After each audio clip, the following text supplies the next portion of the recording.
We live? Yes, we're live.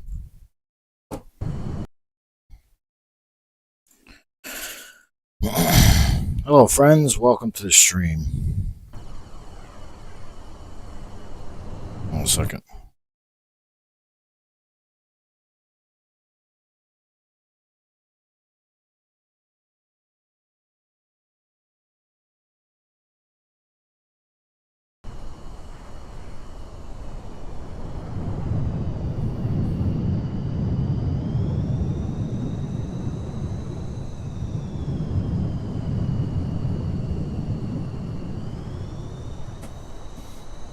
Alright, so tonight we're going to go do an OCA strike at Weihai Airport in China. So, I'm going to finish starting up here. Canopy down.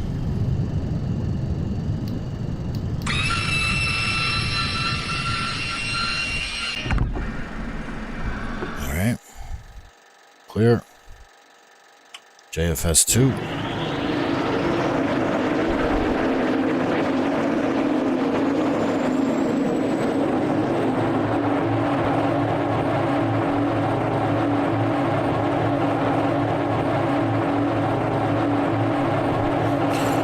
Waiting for the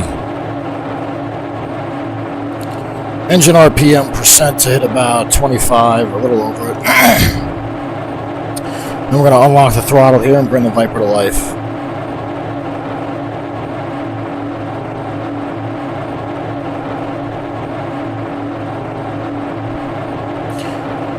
And once it gets to 25, you want to let it sit at 25 for a little bit, a couple seconds.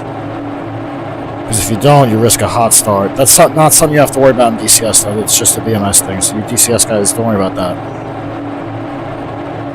I'm going to call for real quick. Hold on. Alright, I'm back.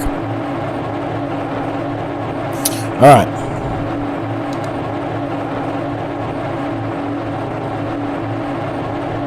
So we're bringing the Viper to life. Watch the RPM percent rise. And watch the FTIT as well. Front turbine inlet temp. Watch the oil pressure. Make sure everything is good. Okay. Normal start. Ground EP pin out, please. Okay. Alright.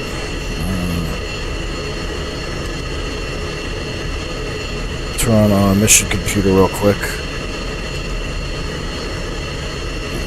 Acknowledge. Alright, and then we're going to fire an overheat detection system. We're going to do all our startup checks. Okay, that's good. Malfunction indication lamps. Let's check all these. And let Betty bitch. Counter. Cap. Flare. Low. Out. Lock. IFS. Caution. Bingo. Data.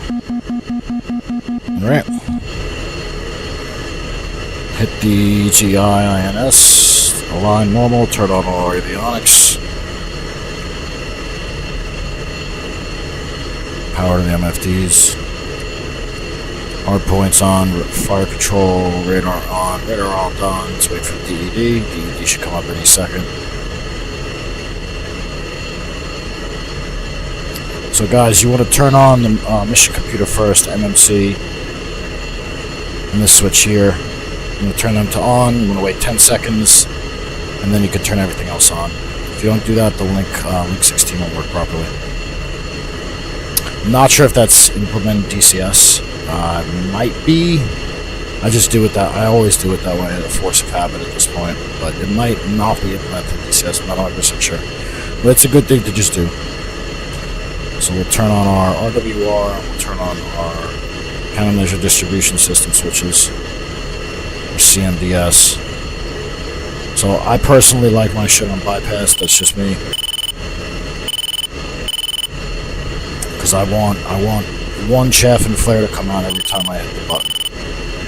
But that's a me thing. IFF, master switch to norm. CNI to upfront controls or UFC. Right. Back out of that screen there. Let's pull up the test page. The test page isn't implemented in DCS properly either. It doesn't show, but BMS it is. So it's another thing that the dads over there have to work on. Anyway, we can now probably have to calibrate Avionics. Doesn't look like it, but we're still going to do it anyway. We'll run our checks first. So we're going to do the sec test. So I'm going to flick the engine con switch to sec, right? Secondary engine controls. Engine controls. Engine con just stands for engine controls, right? You want to see a swing on the nozzle, RPM drop a little bit. We can't confirm there's a swing on the nozzle, but let's hope there is. There should be a swing on the nozzle. You want to rev up a little bit, about 75 to 80 RPM percent. You're going to snap it to mill. Snap it back. Just watch the stack, make sure the engine's stack, and make sure everything looks good. Everything looks good. Let's let her stabilize. Okay, now let's put the engine con switch, engine control switch back to pry. Alright, you want to see the nozzle swing back open and the RPMs rise a little bit again. Okay, good. Now we're going to do the focus built-in test, or bit test. A bit, really. Focus reset. Sometimes you have to move the flight control surfaces around to get the air out of hydraulic lines. It's like that in DCS as well sometimes. So we initiate it, and then in real life, the crew chief would monitor it, tell us that all the flight controls are moving as they should. But we're just gonna look back and make sure that make sure that they move. Okay. Leading edge flaps. Alright. Rudder and the elevators again. Alright, so after that's done, we're going to do what's called the DBU test. So we're going to hit the DBU switch.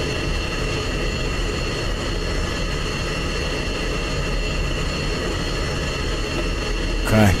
Let's make sure it passed. It passed. If it fails, it will say fail here, and this will be red. And just flick us reset, slam the flight control surfaces around a little bit, and do it again. So DBU on, right? Again, in real life, crew chief would be watching from the outside. Rudder, elevators, flapper arms, it's good. Back inside. Flight of 2 doing an overhead. Anyway. DBU is good. Manual pitch override or MPO. I want to make sure that there's no focus lights that come on when you hit that, right? And then this switch, this is how you recover the jet from the deep stall. It's just something you're supposed to check on startup though. So we did the MPO test, or manual pitch override test. So now we're going to do the EPU test. So EPU gen switch on, right? Hold it. And you want to rev the engine to a little above 80 RPM percent, right? You want to see the EPU light come on, EPU air light come on. And count to 5. 1, 2, 3, 4, 5. Okay. Back to idle. So you want to test that to make sure that if you lose your engine, you can still control the jet. So now we have to do the boards test. Let's check our boards real quick. Okay. Boards is just a slang term for speed brakes, guys. Boards are good. Let's do the fuel test. 6,000 pounds, master caution, forward. Forward fuel low, aft fuel low, I'm going to see all that norm, right? Reserve, I'm going to see that down, go down to 500. Internal wing, external wing, external center. We just basically want to see it read correctly. And back to norm, and then we're going to do the external fuel transfer switch test, excuse me. Hit the switch to wing first. You want to look for an RPM roll back. If you don't see an RPM roll back, that means your tanks are fueling correctly. So hit it back to norm. And now, you have to do the Anti-skid test. Okay, that's good. Okay. Anti-ice test. That's good. I have to load in our data cartridge. In DCS, you don't have to load in the data cartridge.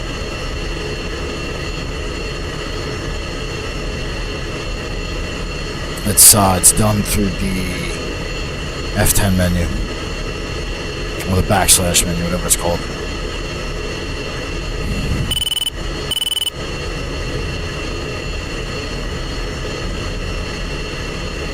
Okay. Data cartridge looks like it loaded correctly. No, it did. Not yet. Okay. Loaded correctly. You see all these little green aircraft? It means the Link 16 is working. Link 16 is basically a newer version of IFF. We have both. Change that to Link 16. Okay.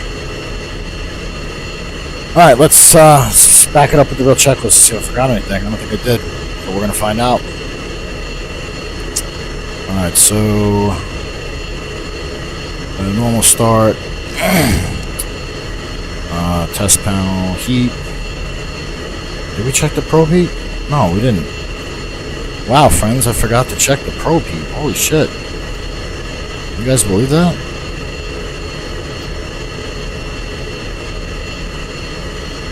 What a mistake I just made. Alright, cool. Probe heat's good.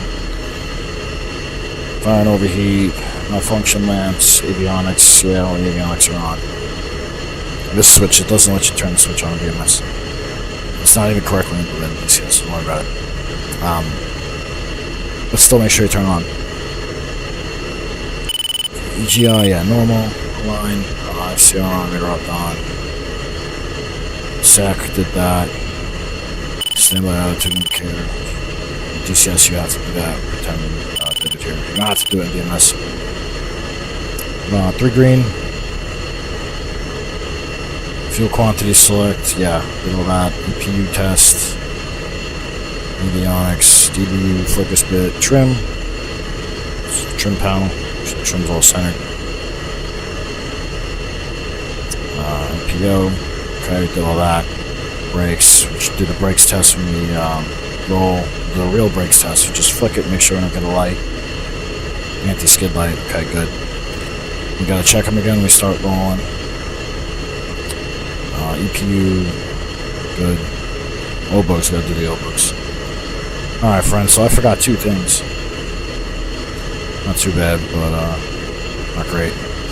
Let's align the Jahimic, shall we? Turn the head tracker off.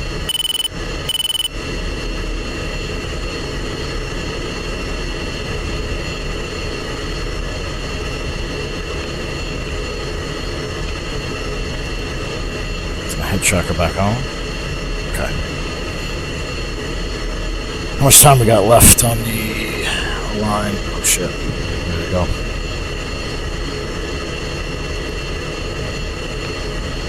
So let's get some weather here. Visibility 10 kilometers or more. Sky conditions, no significant clouds. This is the ATIS, Automated Terminal Information System. Basically has all the weather and everything. Active runway, etc. 3005 inches. Gunson, information X-ray. Runway 18. Expect visual approach. Wind, I'm writing it down. 7 degrees, 02 knots, gusts 04. Visibility 10 kilometers or more. Sky conditions, no significant clouds. Temperature, +18 degrees Celsius. Altimeter, 3005 inches. Altimeter 3005. Hold on a second. We're going to grab the DA and the dew point. Runway 18. They don't have it here, but expect visual approach. Grab it off of FlightAware. Wind, 147 degrees, 02 knots, gusts 04. Visibility 10 kilometers or more. Sky conditions, no significant clouds. Temperature, +18 degrees Celsius. Alright. Altimeter. So now we're going to tune to our 3005 inches. flight frequency, which is, Gun I believe it's pre-programmed Information 15. X-ray. Hold on a second. Let's double check that. Runway. I have to look at the ATIS a billion times. It's annoying, I know. Alright, yes, it's 15. Okay, so we're going to read the ATIS to our flight real quick. Tonight we're occasion 5, so occasion 5, X-ray. Going with the X-ray. Active is runway 18, VFR conditions, wind is 147-2, gusts 4, visibility is over 10, sky conditions clear, temperature 18, dew point 10, and altimeter 3005, density altitude is 1489er. Occasion 5. Okay. Now we're going to tune to 2877 and get some clearance.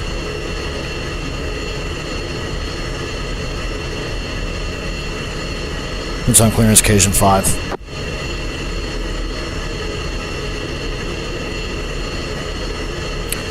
Morning, Kunsan clearance, occasion 5. Flight of 2 F16s, ready to copy IFR for package number 2513.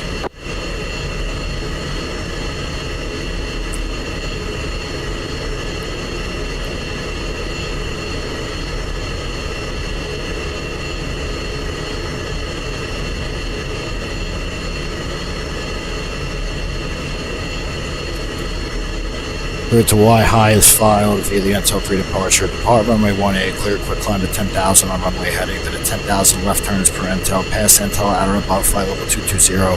Departure on 292.65, squawk 2354. Occasion 5. That's all shit you don't have to do in DCS.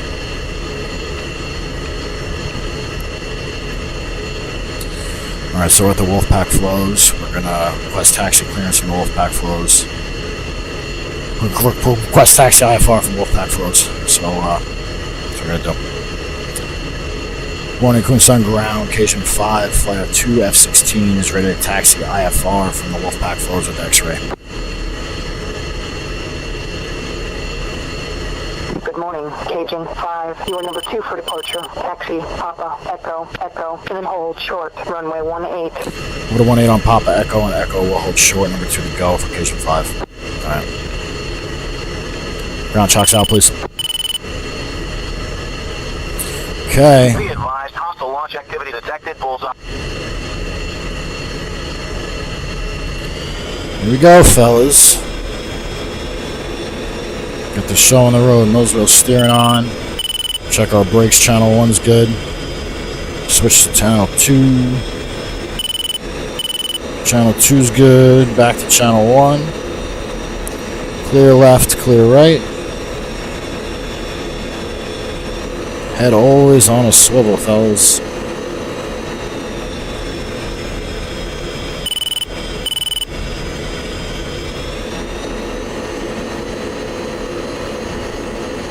Two's around somewhere. Not sure where he is. We'll find him. Let's pull up our INS page so we can see how fast we're taxiing. So to get to the INS page, you want to just hit list and then 6 on the ICP. Clear.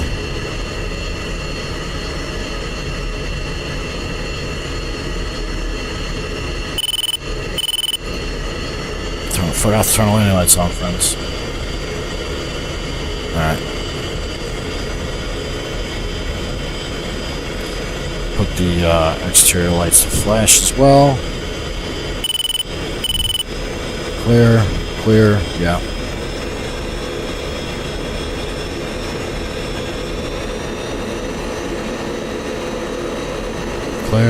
Clear.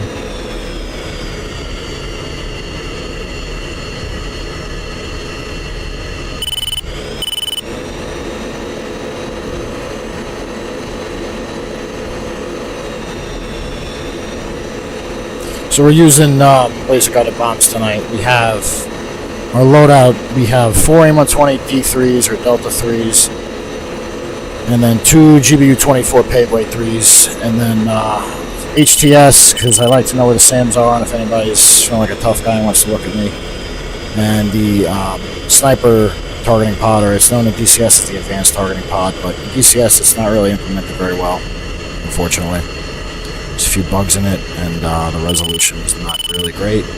It's not as good as it should be, but in BMS it's good. 2. There's 2.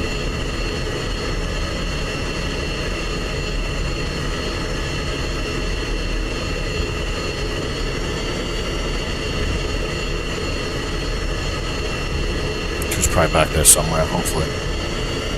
We'll find out in a minute, friends.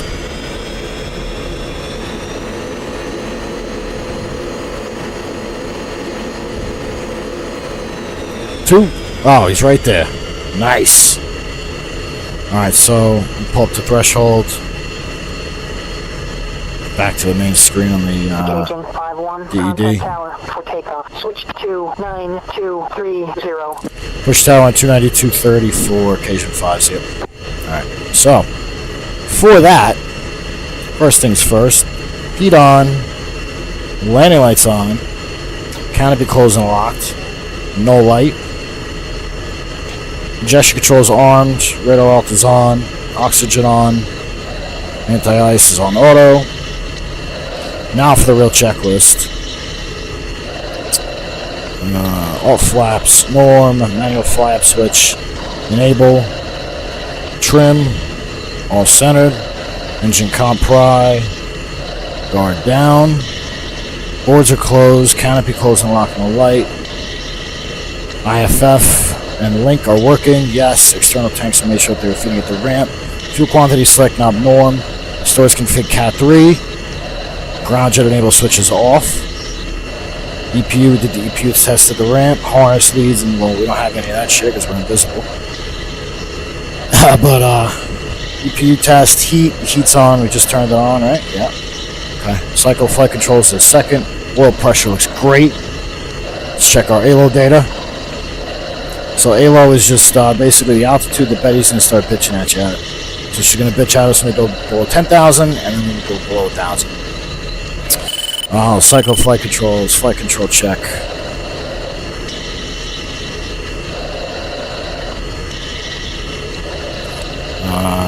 Moving a little, okay. PO's up norm. Alright.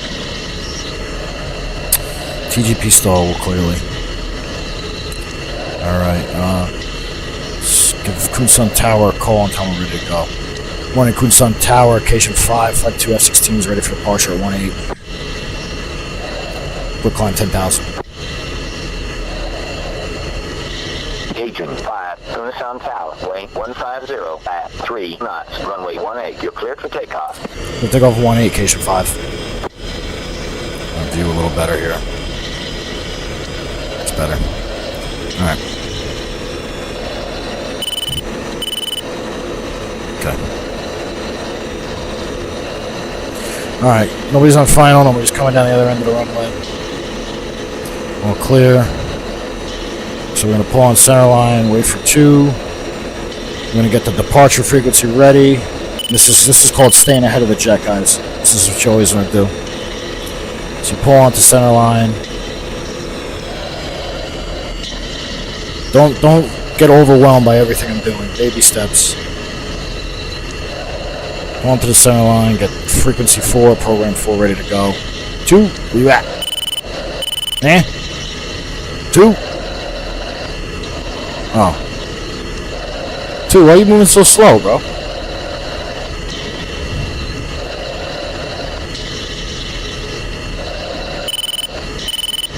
That was dragging cheeks over here. Alright.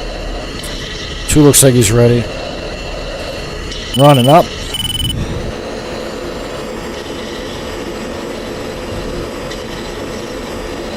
Test page. Rolling.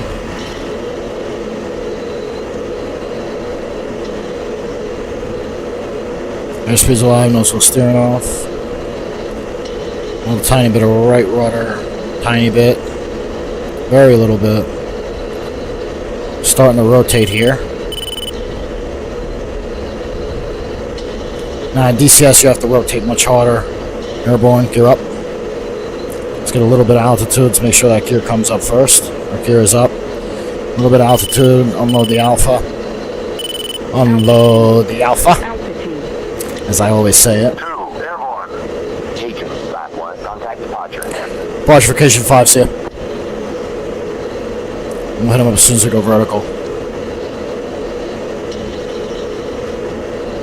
Go vertical at 500. Alright, here we go, fellas.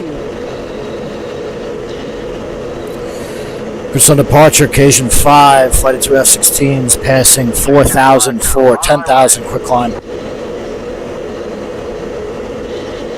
Cajun 5, Kunasan, departure. Depart heading 020. Resume on navigation. Left turn 020, Cajun 5.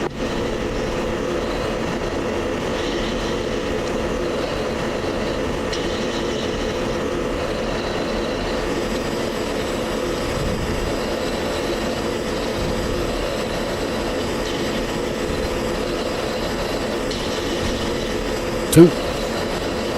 Yeah. Two did the same shit. Two did. Yeah. Very nice, two. Very nice. Alright, so left turn 020. Hold around 10,000. Over plus or minus 50.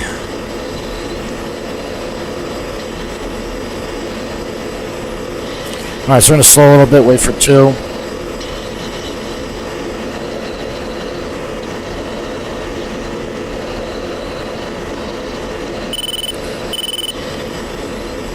We're at 10,000. Let's turn 020.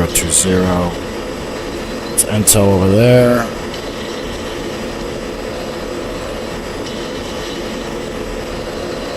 So this jet is actually a little bit different than what you guys are going to fly in DCS. This it's a little fancier, I guess, a few ways. I'll explain it in a minute. All right, so 020 here. It's as soon as 2, okay, 2 is right here. Beautiful. So as soon as he announces his presence, which is going to be any moment now, throttle back a bit, let him get into position. Once he forms up on my left wing, we're going to climb out a little more aggressively. Throttle back and wait for him. There he is. 2, in position. Okay. And when you guys are wingmen, you always want to let your lead know you guys are in position. So we're going to climb out a little more aggressively here, because we want to be at 22,000 feet or flight level 220 by the time we pass Intel, which is steerpoint 2.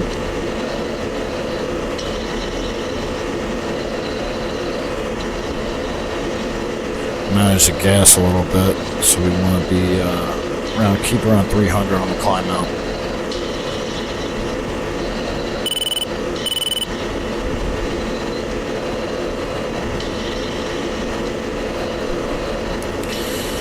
So we gotta pass Intel out or above 22,000. One more gas.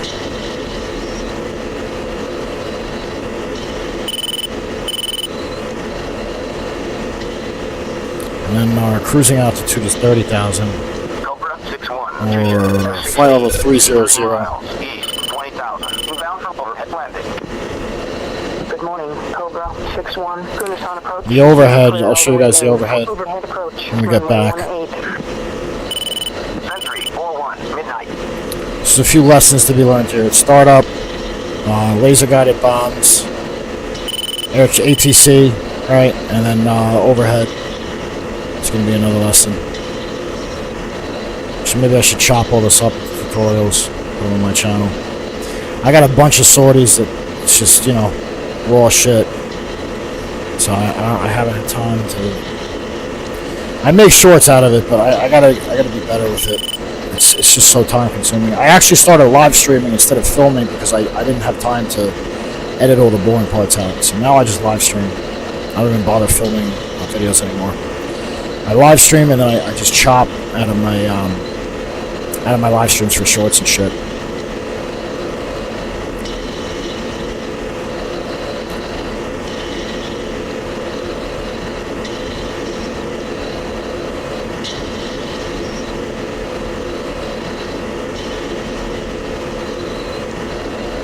down a little bit.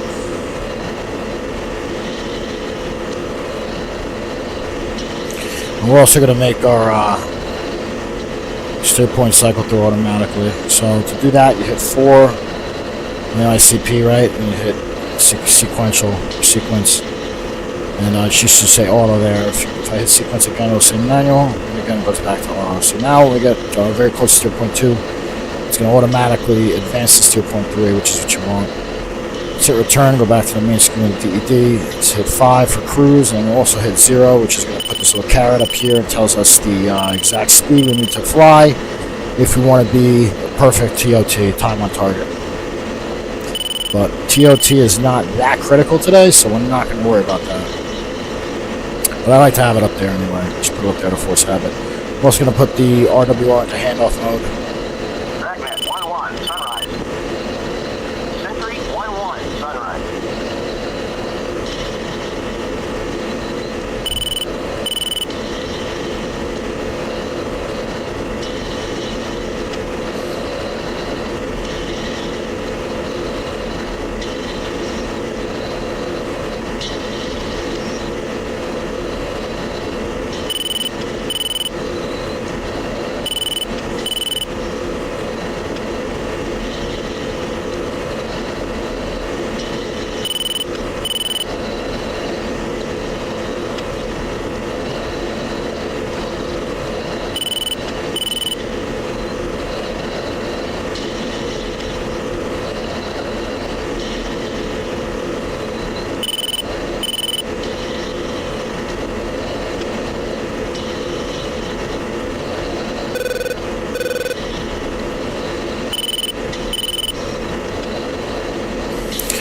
Alright, so we're above flight level 220. We're about to pass Intel. Good shape.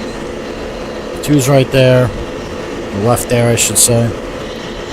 Don't have any weird shit going on.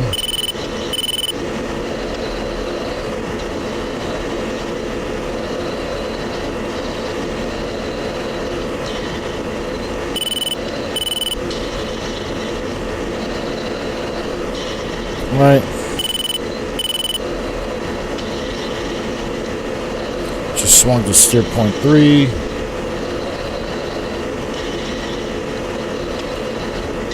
Jet's under a lot of alpha right now. Okay, I'm going to burner. Just power out of that shit.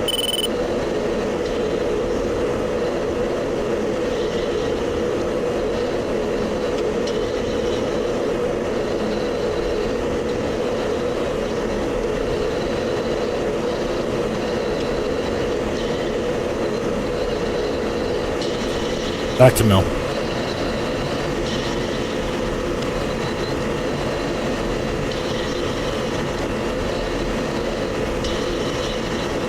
Two's right there. All right.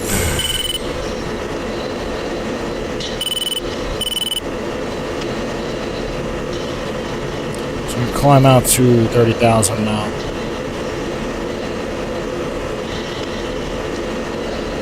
About 240 miles from target. Not sure what these aircraft are.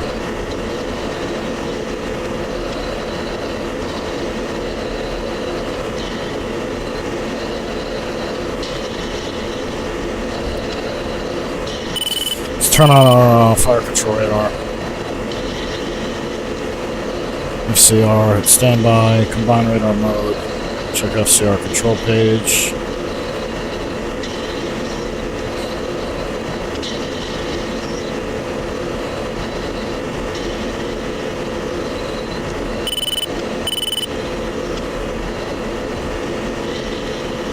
So, what I'm doing right now, Cobra 6-1, contact tower for landing. Switch to 9. see these little green dots that appeared and then disappeared? I'm using the IFF, I'm interrogating. So, to interrogate, all you have to do is TMS left, target management switch. That's what TMS stands for. So, it's this little switch right here. Right? So you hit that to the left, and scans, it literally interrogates, right? It scans, looks for basically the same frequency or squawk code. It wants to see the same code being squawked back effectively, and if it If the aircraft out there are squawking back the same code, they're a friendly aircraft, and get a little green circle. That's the simplest way it works. And that's also what ATC uses something similar to identify civilian aircraft in real life, or aircraft in general in real life. It's called the Mode 3 transponder.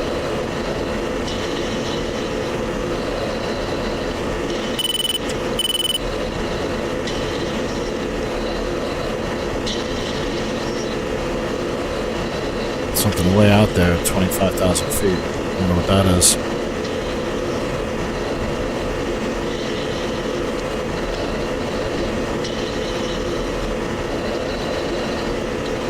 Actually pretty heavy today. These LGBs are... They're no joke, they're pretty fucking heavy.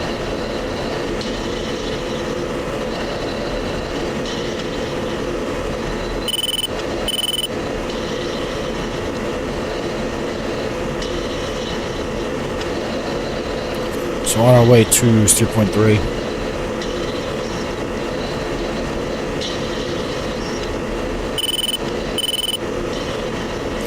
Might be a hostile aircraft out there. I'll find out in a little bit. Some water.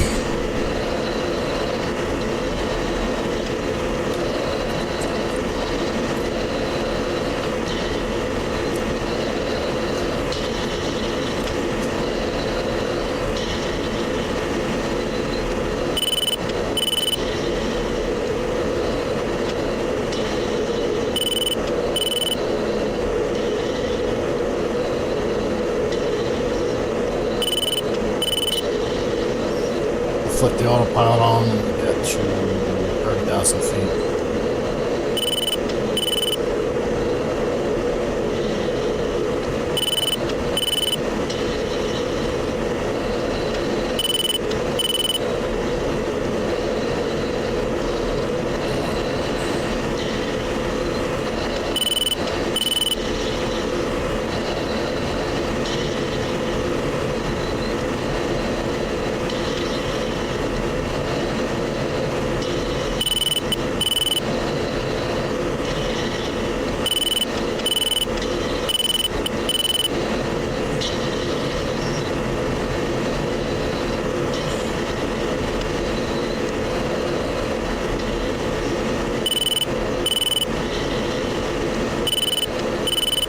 Alright.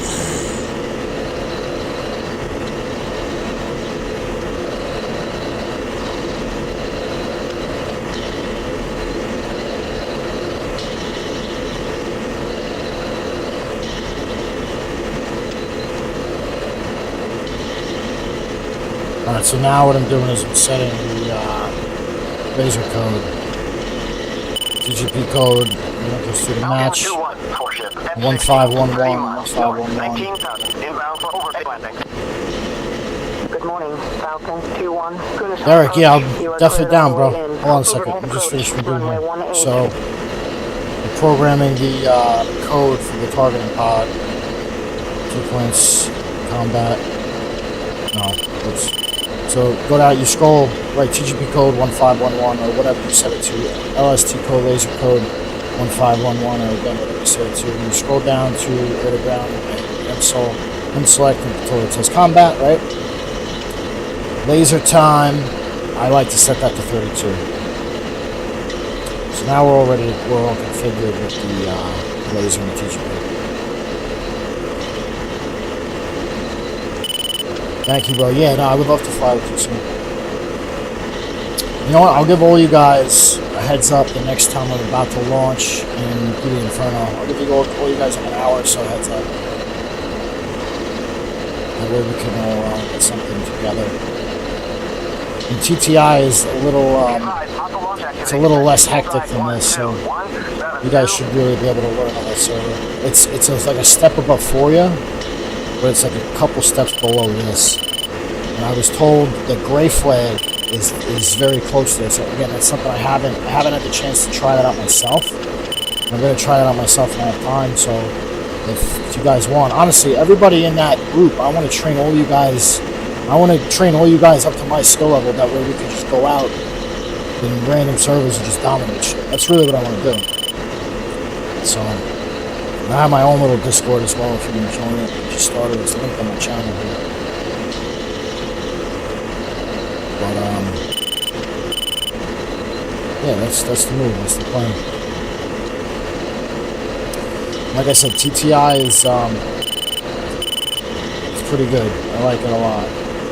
And they pretty frequently have, they have real people doing air traffic control pretty often. So they have what's called marathons on Wednesday nights where they have a live acrylic ground controller tower and then approach departure. They call it a marathon, and then I think they have the same thing on Saturday nights. I'm not sure when they have a human AWACS. I don't think they have any set times about having a human AWACS, unfortunately. Falcon 2-1, contact tower for landing. Switch to 9230. So,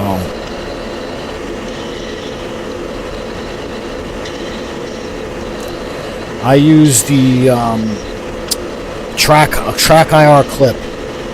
So if you look at the, I don't know if you could see it, it's clipped right here.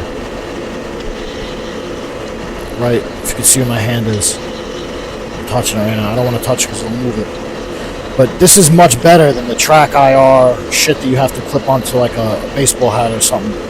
This is much better because it's like much more versatile. Like I would always have issues. I had the other version of track IR previously. They both use the same camera. The camera is just like a little square thing that sits on top of the monitor. But I would have issues where it would just always drop out, and I have the one that sits in a baseball hat.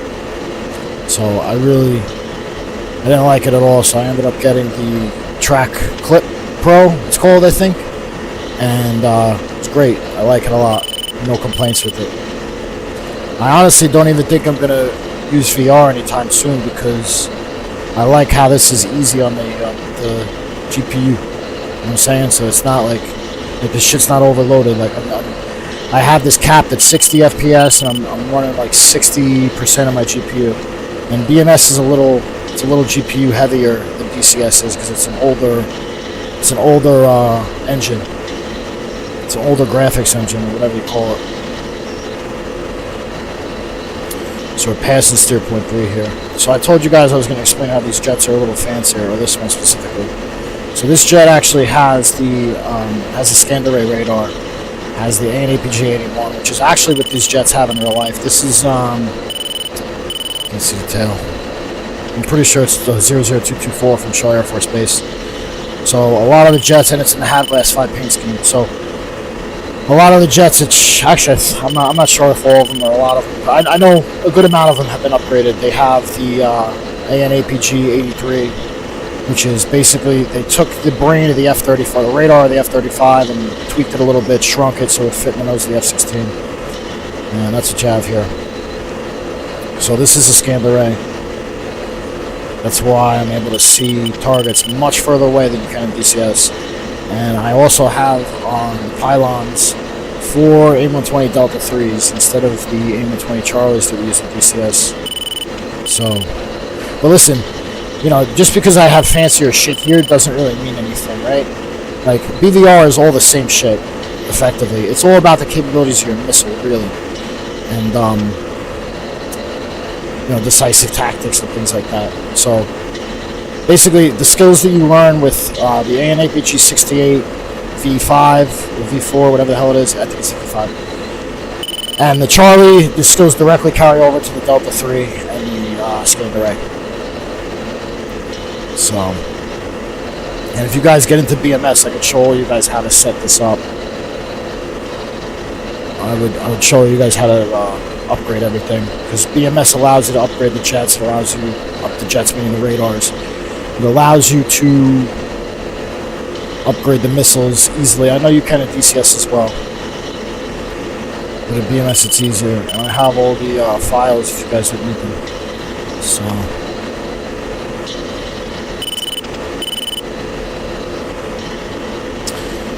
I like DCS for flying with other people because it's easier. It's easy, like ease of access with multiplayer basically.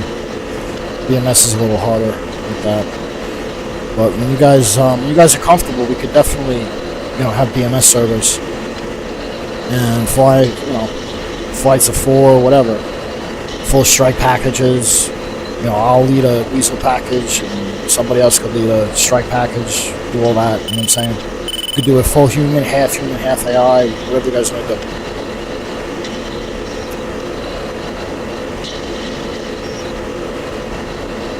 I think that's a hostile aircraft out there, 25,000 feet, but I don't know for sure, so we're just going to... So they're at 25,000. I'm going to get a little more altitude in case they bother us. So in BVR, guys, the most important thing is airspeed and altitude. You could have a less capable airplane, but if you have a lot of knots and a lot of altitude and a fairly capable missile, you can get a BVR kill on a more capable airframe.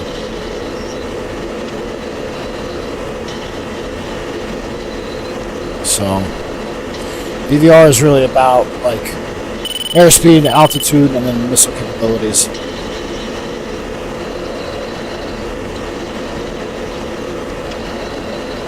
Missile capabilities first, really. And then you want to be going as fast as you can. And you fire at a BVR target. Hold on a second. Good morning. Stop. Tune to the AWACS frequency and check in. Dragnet 5. Okay. Dragnet 5, occasion 5, checking in. Flight of 2 F16s, 4 Fox 3s, 2 Paveways per aircraft.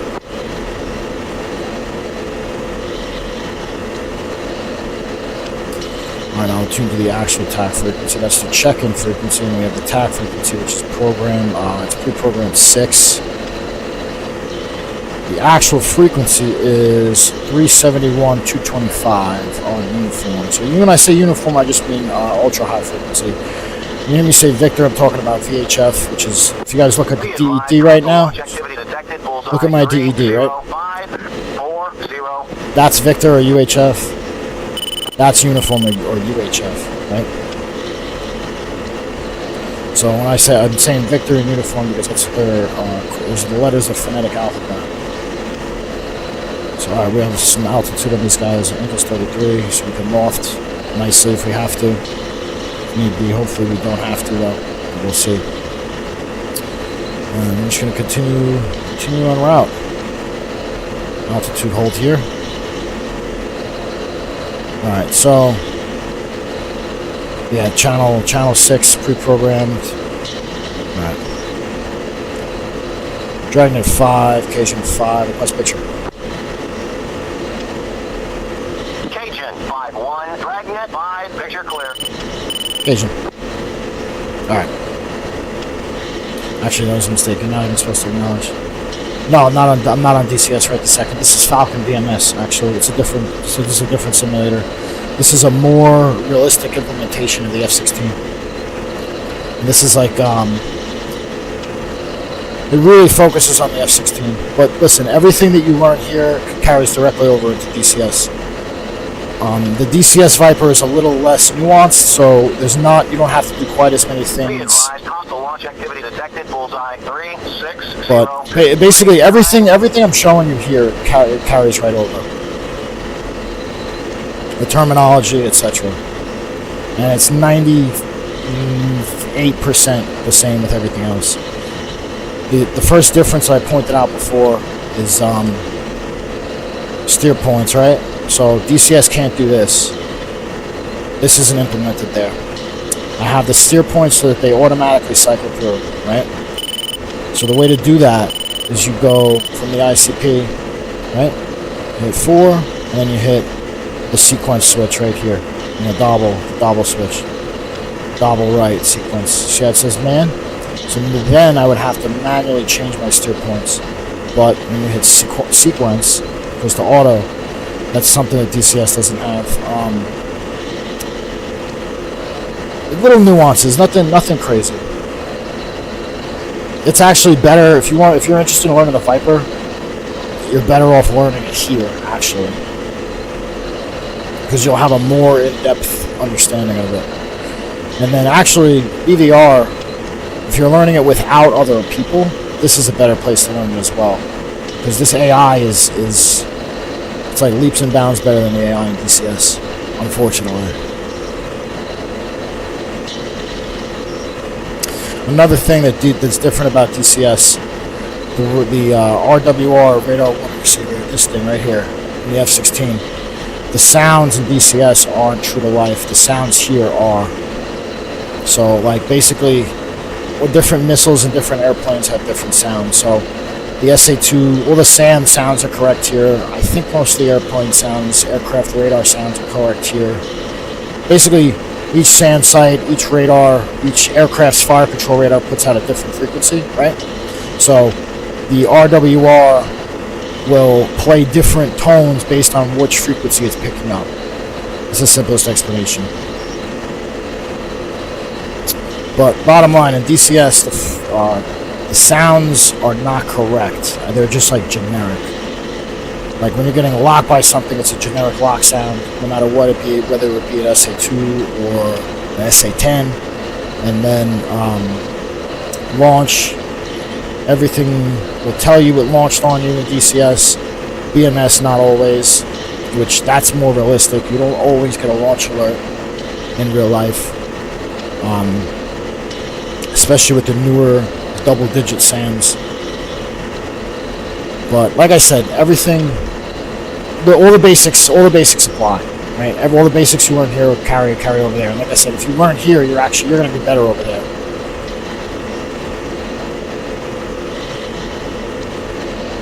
Especially like in the F16. So.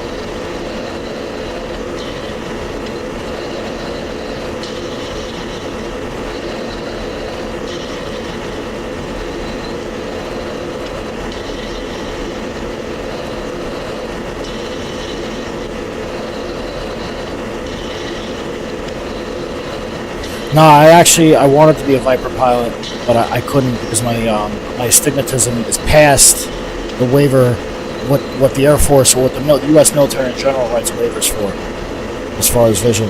But I wanted to do this, man. It's unfortunate that I couldn't. But dude, if I did this for real, I think I'd go to jail for sharing all this shit with you.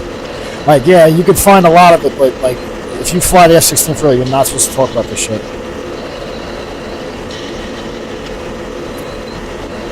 Or a lot of it. Some of it you can, but there's like these gray areas. So if you turn on the TGP now.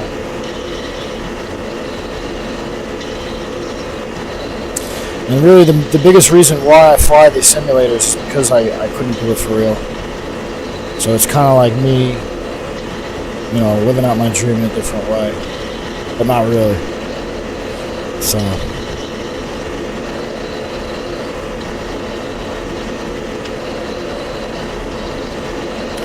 Ultimately, I gotta develop a profitable enough trading system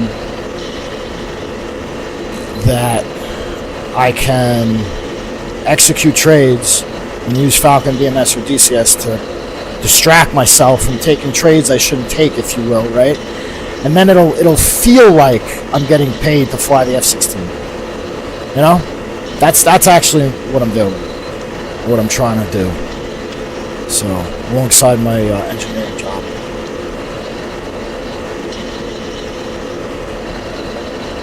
Alright, so we're going to double check that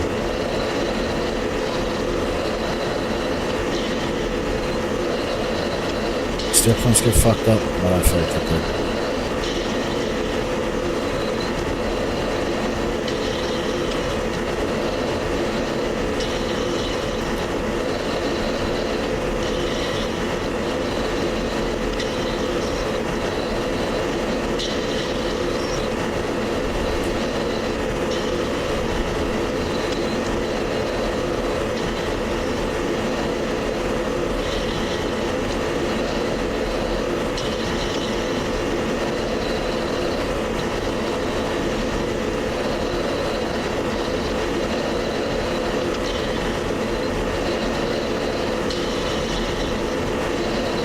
Yeah, they definitely did.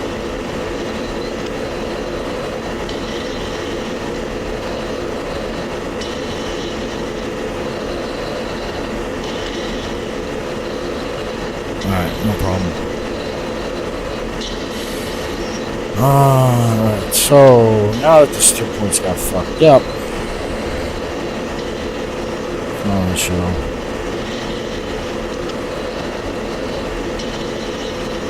I think it's one behind what it should be.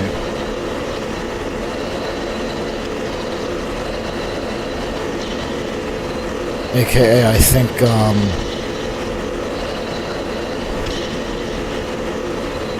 saying 8. That's wrong.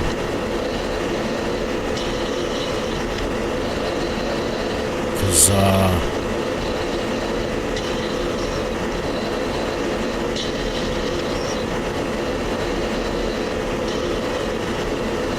hold a second.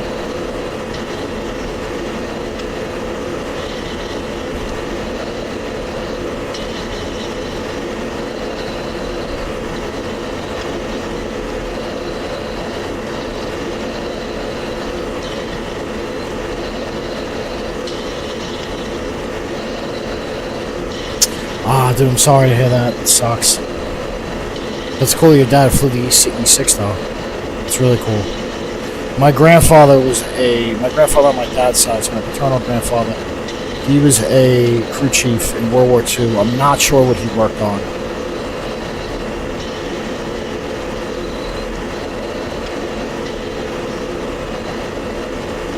And then he also, I'm looking forward to flying with you too, bro. And then my grandfather also, when he got out of it was in World War II, so it wasn't even the U.S. Air Force back then. It was the Army. It was called the Army Air Corps, right?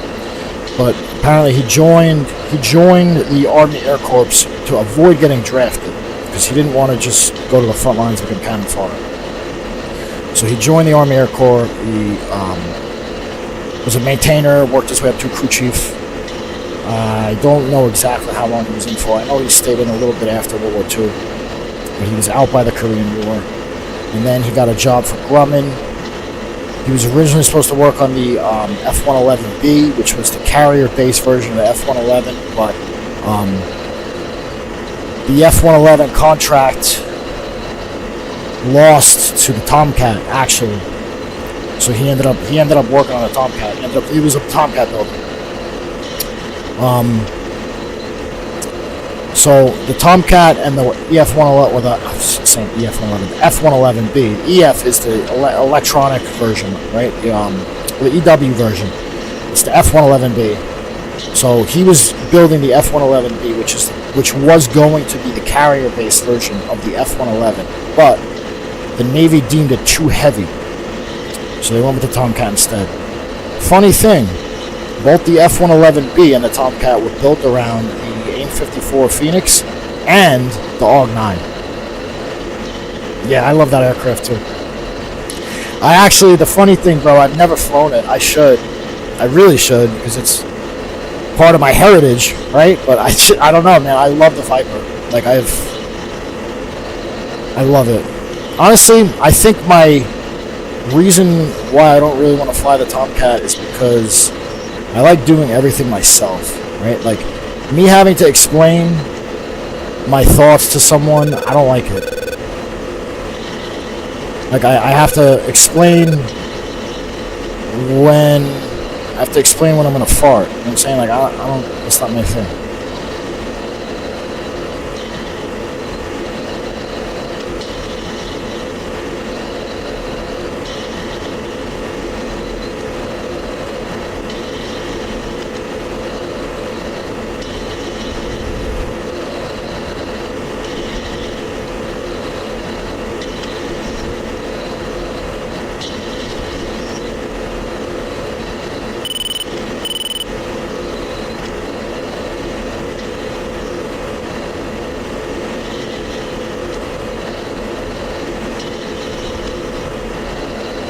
Drop some altitude here.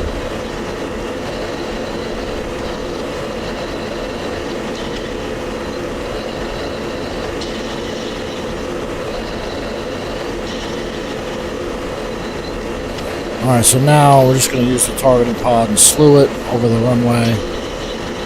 Right? I'm going to zoom in a little bit. Yeah, I would think it would. I've never flown it, like I said, but I would think, it's just not, I don't know, it's, like you said, it's not this. You know what I'm saying? Like, this is some crazy shit. So we can't go below Angels 25. But we're supposed to drop from Angels 25. So down about Angels 25.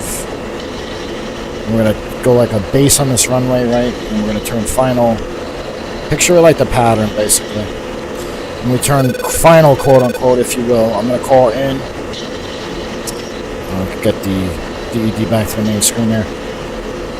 I'm going to call in, and then I'm going to call GBUs away, then I'm going to call out, which is egress to the other, just literally what egress runway heading, nothing crazy. So basically, you want to have an ingress heading, and then an egress heading. So you know where you're going in exactly, and you know where you're going out exactly. So this is runway. 1 second.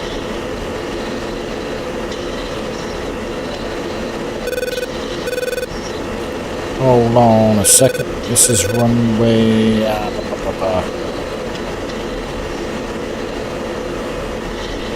Pulling up a real chart. Runway 21, right? Yes, runway 21. All right, so.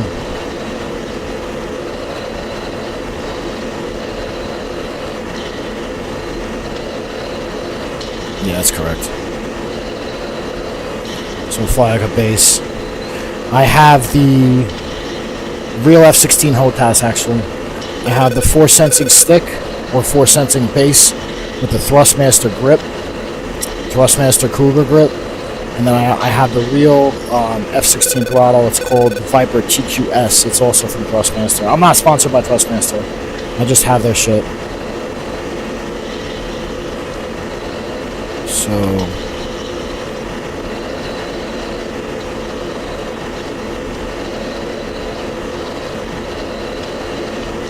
Cajun 5, Dragnet 5, be advised, hostile sparing 0205 25,000, print J8. Oh, it's from 300 here.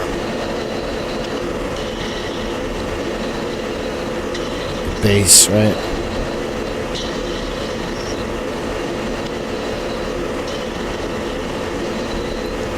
Designate the target. So all we do to designate the target, right? You want to make sure the TGP is soy, right? Zoom in a little.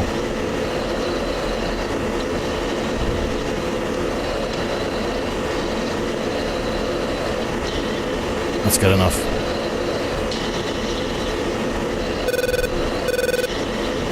Turn in. I'm gonna drop right on the numbers here. Yeah, it's masked, but that's all right. Not making sure we don't over G the thing. Limit it to 6 Gs, a little low, that's alright. A little low on the drop. And the power to mill. Hold the whip and pickle button down as the pickler drops. Pickler's not really dropping yet. No, yeah it is. It's dropping. Occasion 5 in. Called in a little late.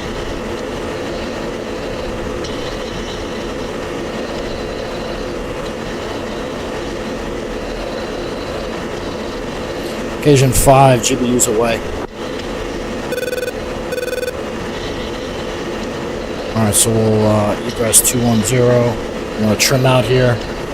So we dropped off the left wing, right? So the right wing is much heavier now. So we need to hit the trim, which is on the stick. You see the little, to the right of the weapon pickle, this, right? So I'm hitting this to the left. I'll show it to you. Show you the bomb in a second. Just want to make sure that we're trimmed out here. Yes, we're trimmed out. All right. Now, when you're dropping a laser guided bomb, It's called a laser guided bomb because you're literally pointing a laser. So you need to keep the TGP on your target the entire time until the bomb hits. Right? So let's watch it. And you could just keep flying straight. If you fly straight over your target, that's perfectly okay. Because the TGP will look back at it, right? So it's flipping now, the TGP is looking back at it. Perfectly fine. You don't want to turn off too hard, because then it masks, and then it won't hit. So like I said, you need to make sure... Yeah, let's watch it. Fuck, it just missed. Just fucking missed.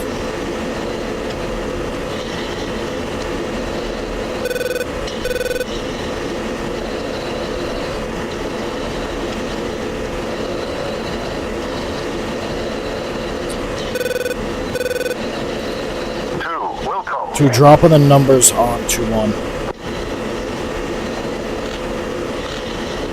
Fuck.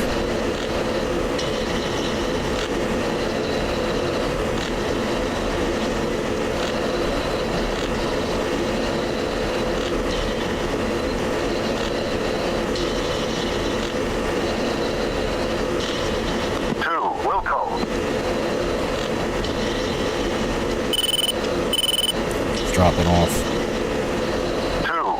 Angle's not right. That's why.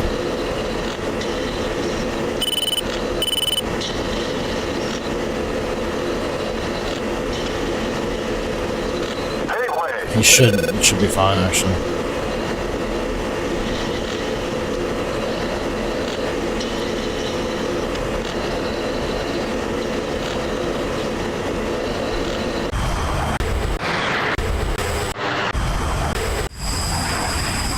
Watch twos.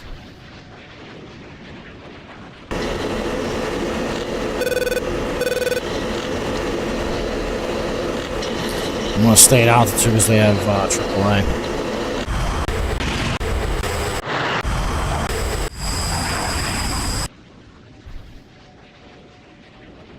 I'm just taking this runway out. Yeah, I told him to drop.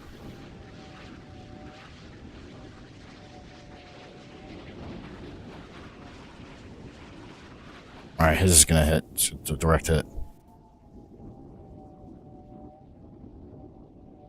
2 out. Go. Alright, I'm gonna drop my other one now. I'm gonna drop my other one. I'm gonna drop my other one on the other side.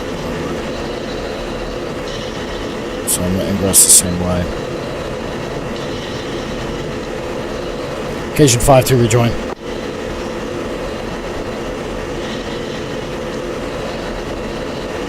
Occasion 5-2 on my way. Yeah, you have to communicate with your right now.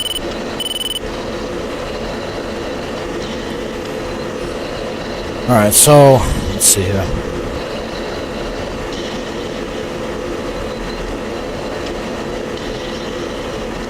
Two's crater, I think that's Two's crater right there. Is it? Yes, okay. Two's crater right there.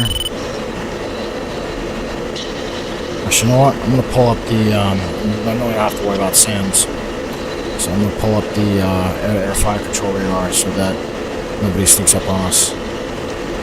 Okay, let's see who these are. Okay, so if you're looking at my right MFD, right?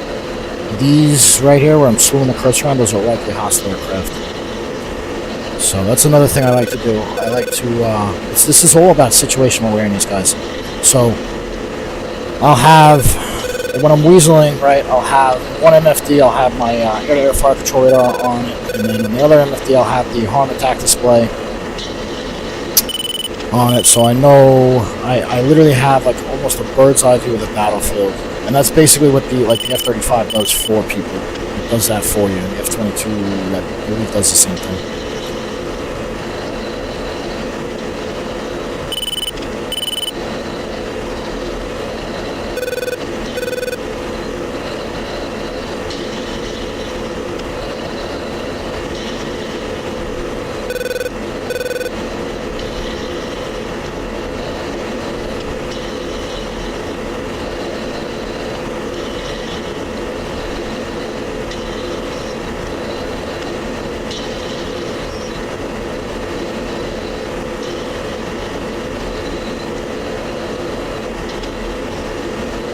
Alright, so I'm gonna do the same thing.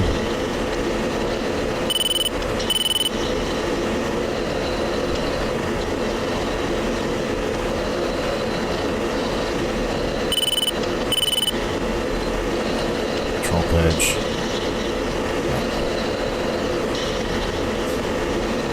I'm drop from a little lower. I'm gonna drop from like Angels 22 this time.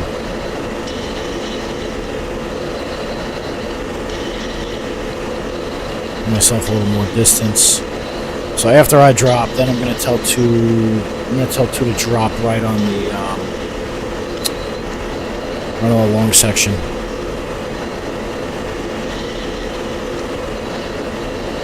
Whenever you hear him say 2, that just means he's acknowledging what I told him to do. And that's the correct thing to do when you're a wingman as well. Whatever number in the flight you are, when you're given a command, just say, like, if you're 2, say 2. If you're 3, say 3, 4, 4, and so on and so forth.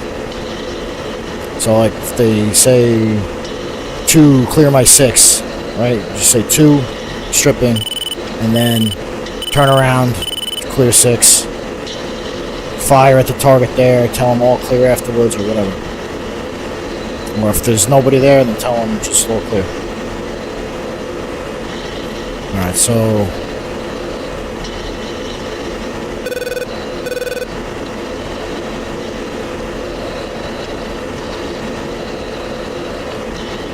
Occasion 5-1 in.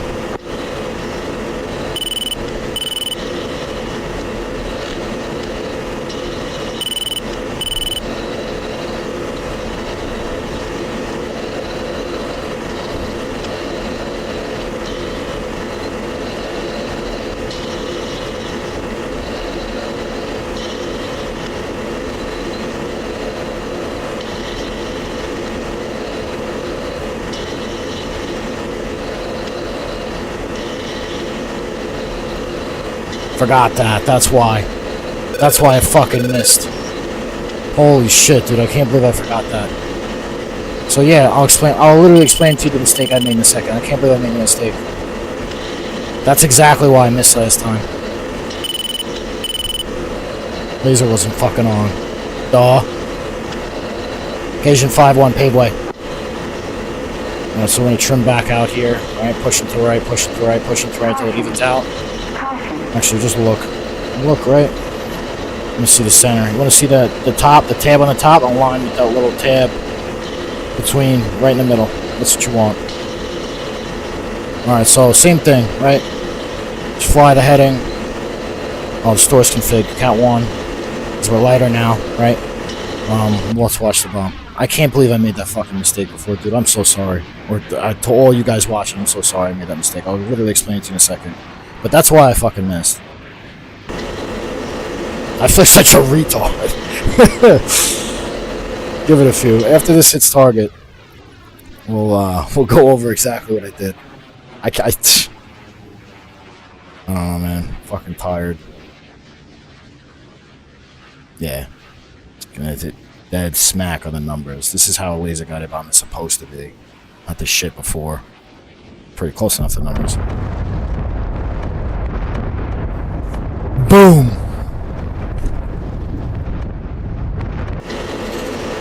Agent 5-1, weapons on target. Alright, so. See, this is a switch here? This is the most important part. If that's off, your laser doesn't fucking point. I don't know, again, I don't know how the hell I didn't notice. Agent 5-1 out. So we egress now. And then we'll lock up the long section, and we will tell 2 to drop in the long section. Somebody else dropping? Yeah, somebody else is dropping something over here.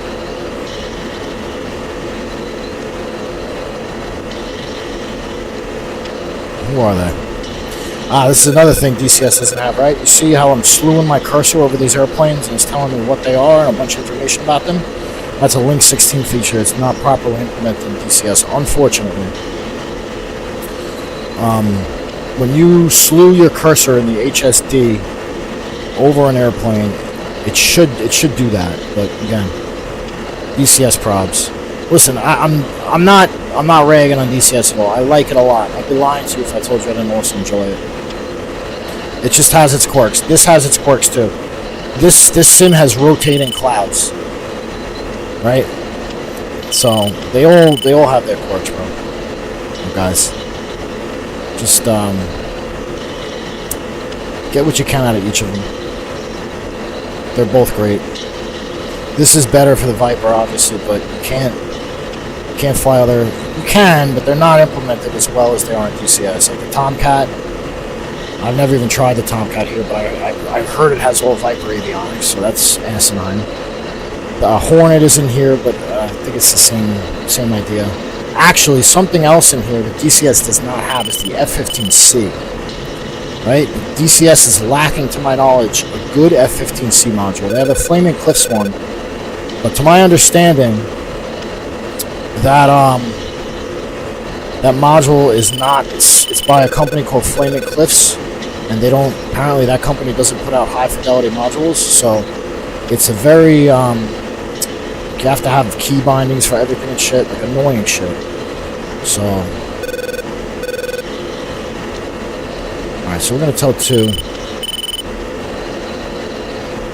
2, drop on the runway long section. 2, Wilco. So Wilco just means will comply. So 2, just acknowledge my command. You said Wilco, will comply. Right? So I told him to attack my target. I told him to drop on a long section. He's going to do it. So you're going to see another crater there. So an OCA strike, the whole point of an OCA strike is to render an airfield inoperable so that it can't be used by enemy aircraft. It can't be used to launch or recover. And this here we're just really worried about recovery because there's a carrier out there that has some J-15s or J-11s. The Chinese version of Su-33. And this base is the closest base to Kunshan, which is the base that we launched from in Korea. So basically, I just don't want them to be able to recover here because then they're too close for comfort. And then I believe the next time I stream BMS, we're gonna go. I think we're gonna go stick the carrier. I haven't fully decided on that yet. Or excuse me, we're gonna go weasel over there, right? All right. So 2 just dropped his Paveway. So let's find 2. There's 2. Beautiful half-blast jet. Look at that thing. Alright. Oh, my fucking crater in the middle of the grass. Like, what? I can't believe... Guys, I still can't believe I fucking did that. I can't believe I made that mistake. But listen, you know, that's proof that we all make mistakes. So when you guys make a mistake, because it's not an if, it's a when, it's eventually going to happen. When you guys make a mistake like that, don't sweat it. Shit happens. Just correct it and move on. That be that. Beat yourself up over it a little bit, maybe, but just develop something so that you don't repeat your mistakes. Whatever works for you.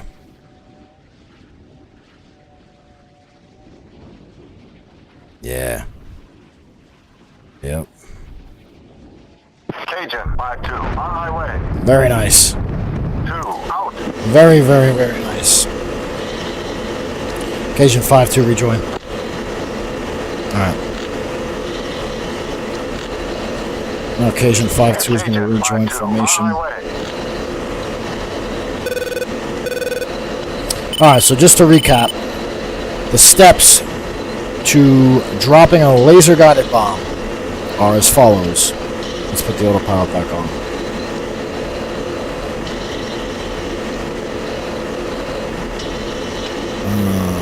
Okay. Steps to dropping a laser-guided bomb are as follows, right? First step, you want to make sure that you have the laser code correct. So you go list, right?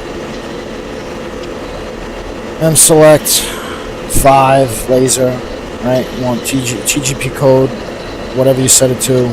LST code, whatever you set it to. I set these to 1511. Here you set it in the loadout menu. DCS, you set it on the F10 menu when you're loading up. You have to right-click the bomb, or right-click it and set the code. And then make sure AG is set to combat, air to ground is set to combat, and then laser time is set to, I like to set it to 32. You guys can set it, I think the lowest you can set it to is 15. The higher, basically the higher you set it, the longer the laser is going to point at your target. So, and then step 2 is air to ground master mode, right? Make sure that's in CCRP. Stores, right? And then you want to see whatever GBU, these are GBU-24 Paveway 3s. You can use GBU-12s and GBU-10s as well, right? Make sure you have them selected, one single or one pair. We'll just talk one single for now, so that just means it's going to drop one bomb, release angle 45. You don't have to really worry about that. Nose tail, that's diffused, don't touch that. So just once you have the laser guided bomb selected, make sure you have the laser arm on. That's the mistake I made. I forgot to do that. Such a stupid mistake, right? And then at that point, you'll be able to slew your TGP onto the target, right? And then you're gonna slew your TGP over the target. See the little box there? Actually, let's bring it back. So we'd slew it onto the target. I'll slew it. Slew it somewhere over here.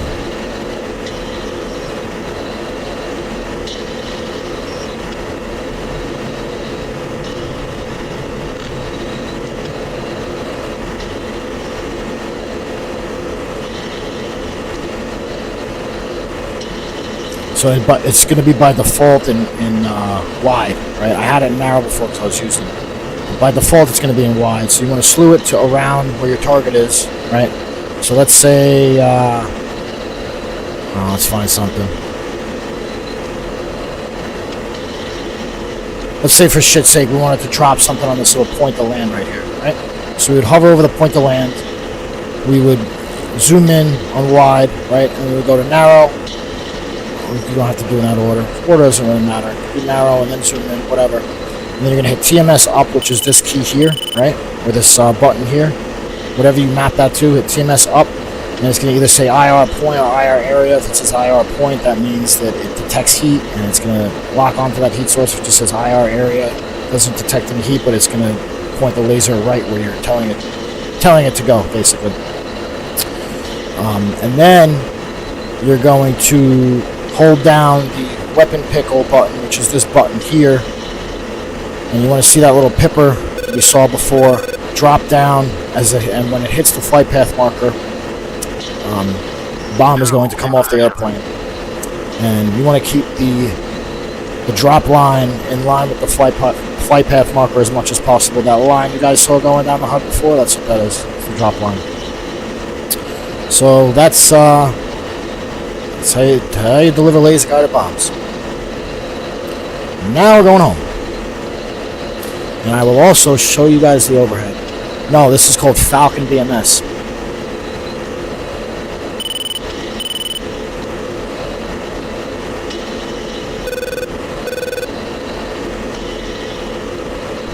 Falcon BMS 4.38 to be exact. There's a bunch of different variants. This is the latest variant.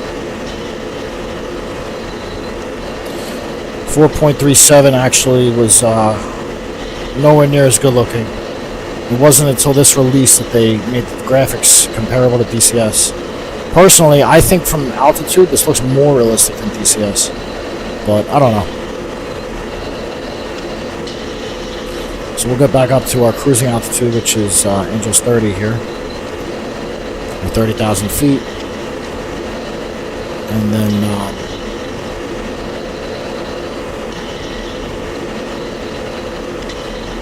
yeah, Falcon BMS, bro. Actually, I'll type it in the chat for you. Just copy and paste, look it up. Hold on.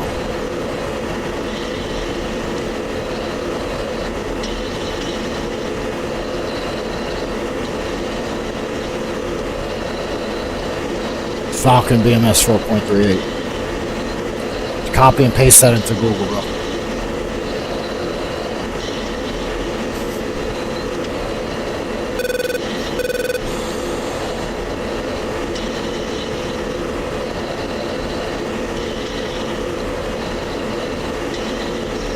But yeah, as far as you asked about a HOTAS before, Derek, I had the Thrustmaster HOTAS Warthog stick, right?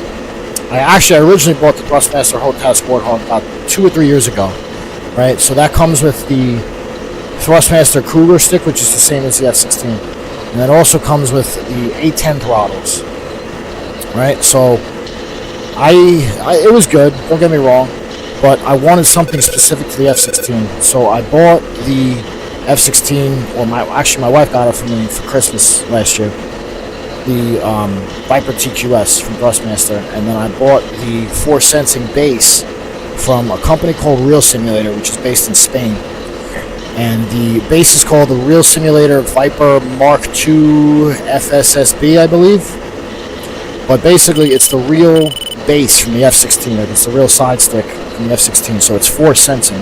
So instead of sensing the position that my stick is in, it senses the amount of force I'm putting into it, how hard I'm pressing on it. So it's actually very different than a position sensing stick.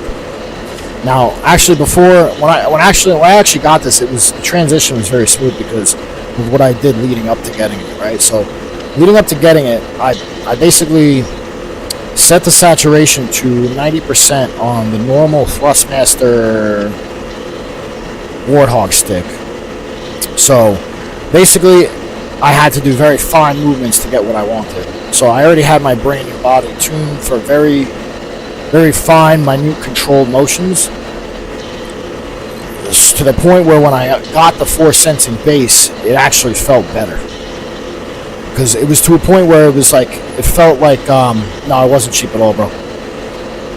It was to the point where with the magnetic position sensing base, like my movements were too much. So like if you look at my older videos, you can actually tell. Like I can't hold altitude as well. There was always like little jerky motions going on. That was why. So, and then you notice like a difference in just the way I handle the chat when I get this stick, because it's, it's realistic. So it's actually as smooth as it's supposed to be. But yeah, no, the force sensing base was not cheap at all.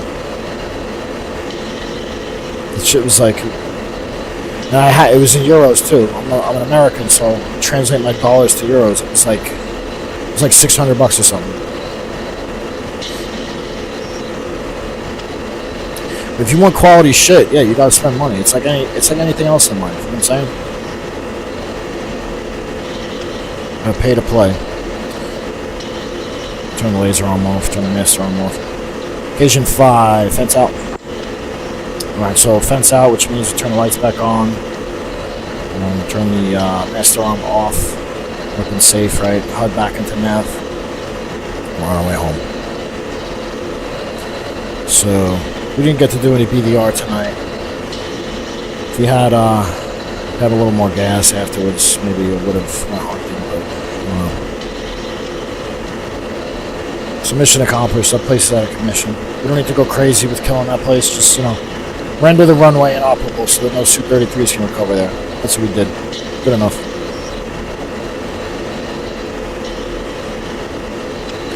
So check out the AWACS in a little bit.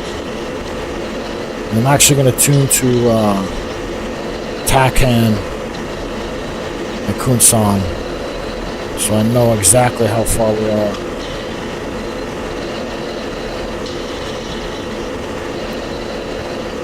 It's called the VORTAC on the field there. It's called CUZ. If you're using the VOR part of it, it is 112.8. Actually, let's turn the power back on. And if you're using the TACAN part of it, it is second. I'm using all real charts, by the way. I'm using Jeppesen.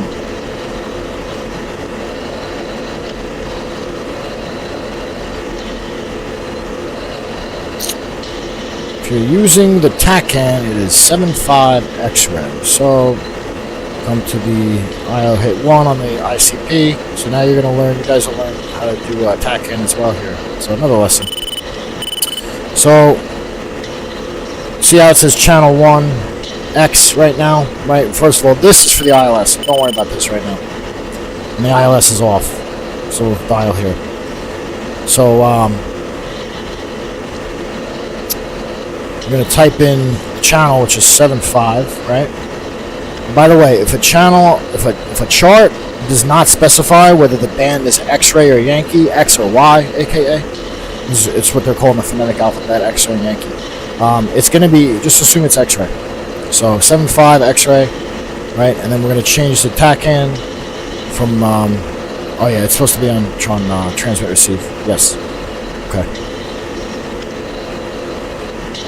TACAN. And then, a little heading bug. There we go. So he wants us to fly 117 or 141 miles. So close enough. 118. Yeah, close.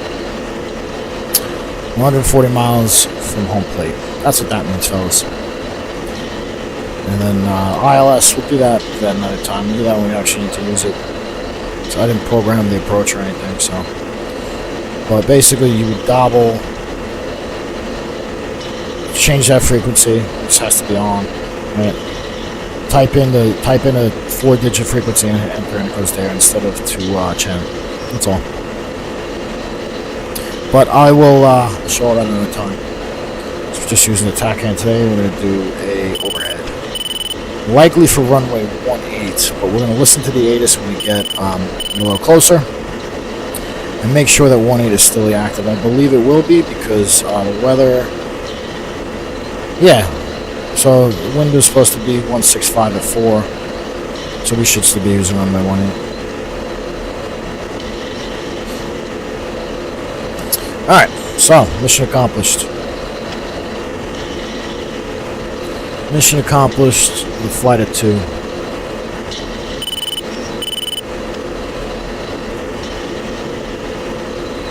Yeah, I'm looking forward to flying with you too, brother. Tampa, huh? Yo, that's awesome. My sister's in St. Augustine, actually. Have a good night, man. I will see you when I see you. I'll catch you around.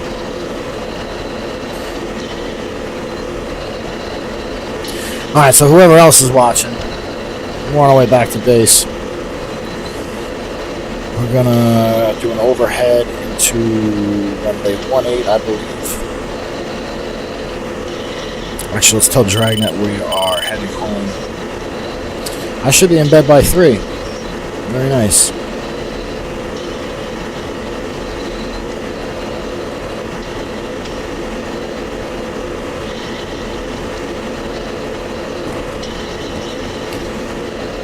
Dragnet 5, Cajun 5, checking out, heading home.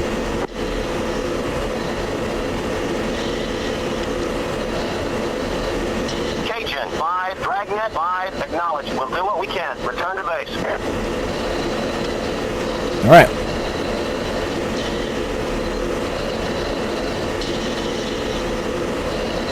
So we're out of here now.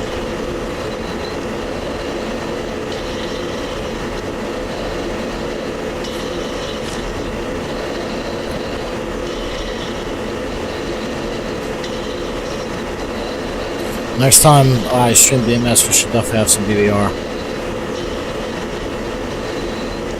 So, those of you that are looking forward to that, you'll get it. Without having to go through all my old shit. And then you can see my tactical brain at work. If you listen to me explain how my tactical brain works live while it's at work in real time. I know you're all looking forward to that.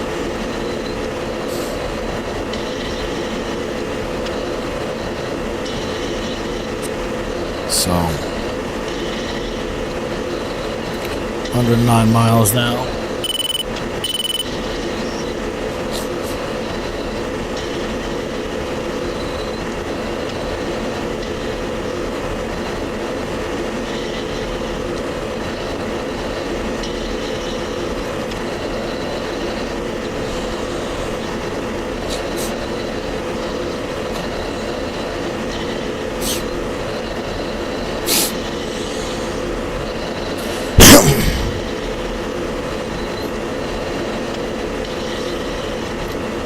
300 on the gas.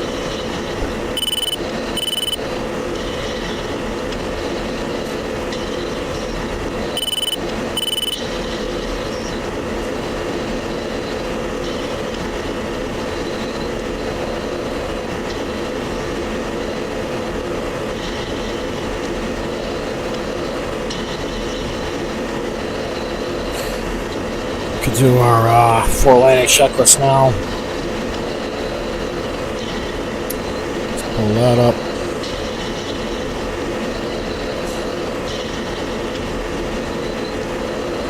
Alright, fuel, quantity, transfer balance, all good, defog. Stat, auto.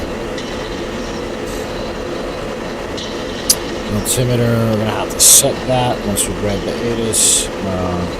Nice, auto.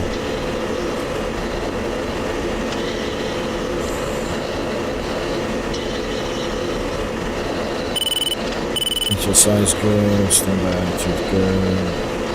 So we'll set that in a minute. Alright, cool. Check TGP. Yes, stand back. Alright. Keep the fire control radar up until we're about to land. I'll pull the test page back up. You guys know the drill.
44. Let's go to the ATIS.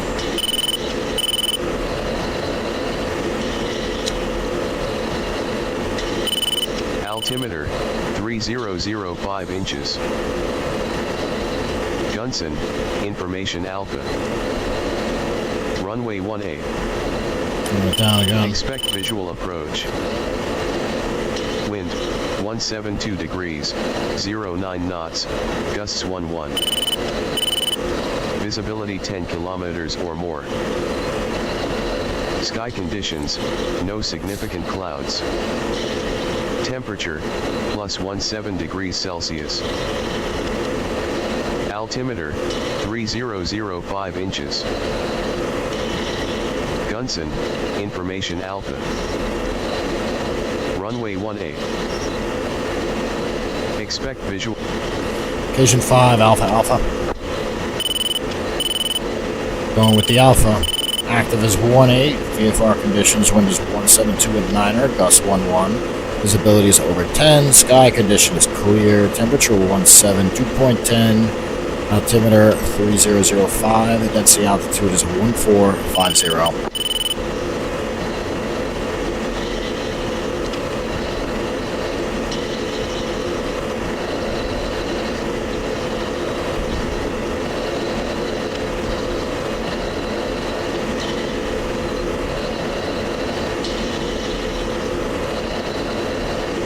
Let's go home.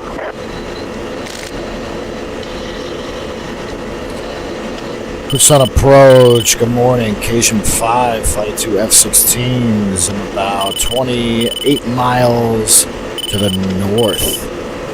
Inbound overhead for 18.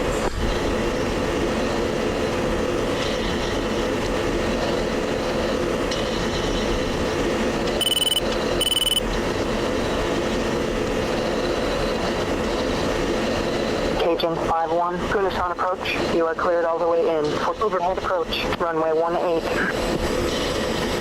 Q and page 3003.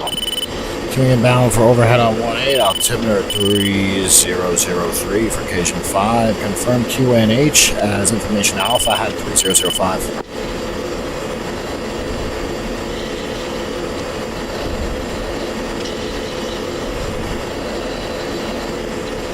Cajun 5-1, Goodness on approach. Q and page 3003. Altimeter 3003 for Occasion 5.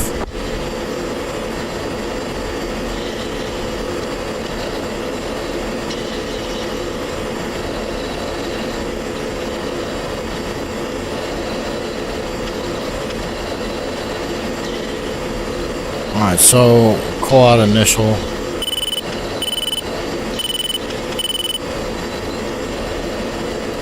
Field is right there. If you look at the crosshair, that's the field. So we have the field in sight. Let's drop down to about 4,000.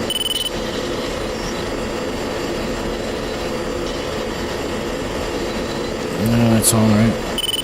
Turn this off. Turn off all our countermeasures. Yes, I'm looking at the altimeter. Don't worry, guys. We're not going to crash. You can also shut up, Betty. Turn off the fire control radar. Stand by.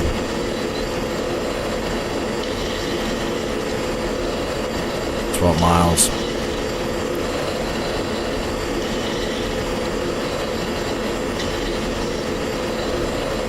So I'm going to do a right-hand brake for 18.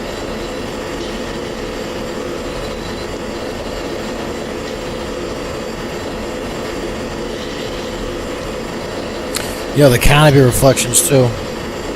Canopy reflections are better than DCS. Which I honestly, Cajun 5-1, that's quite an accomplishment. for landing. Push tower for Occasion 5. So,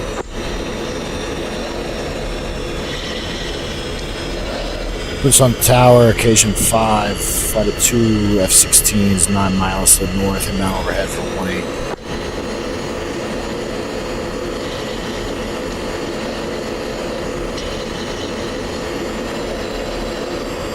Occasion 5, Sound Tower. Continue inbound for runway 18, clear for overhead.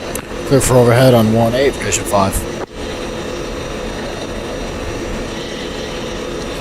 Alright, so we're going to drop some altitude a little faster here.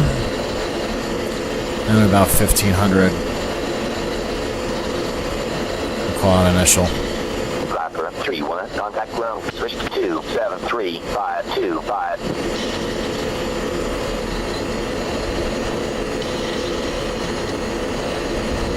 Viper 3-2, contact ground, switch to 273-525. Tucson Tower, occasion 5 initial. 6 mile initial.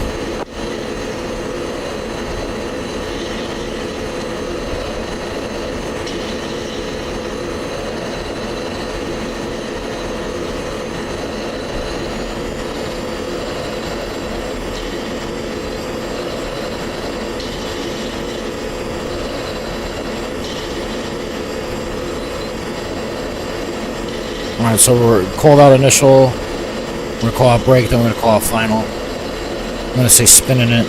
There's a bunch of different terms you could use for that. Break, spinning, whatever, and the break, right, left, whatever.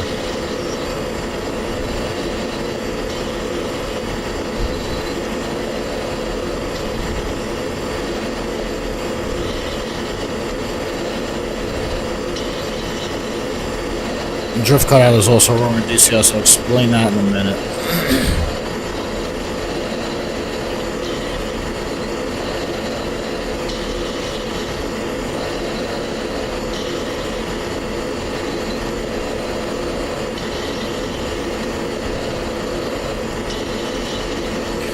Clear right. Tucson Tower, occasion 5, spinning it.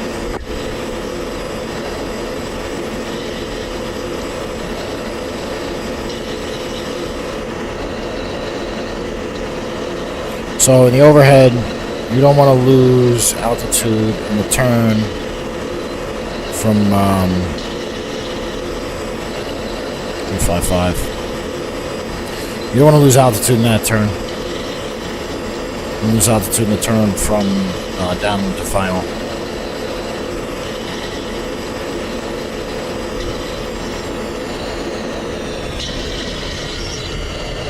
Gear, drop gear a little late. 03 green will turn.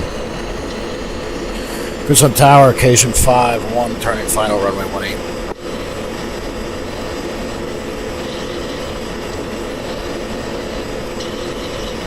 Now, there's actually 2 ways to land the F-16. Come in a little fast and pop them to the air brake, which is what I like to do. Or you could touch down on a perfect AOA.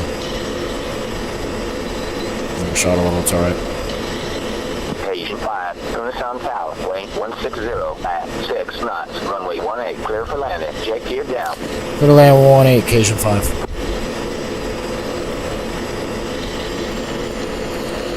Drift cut out.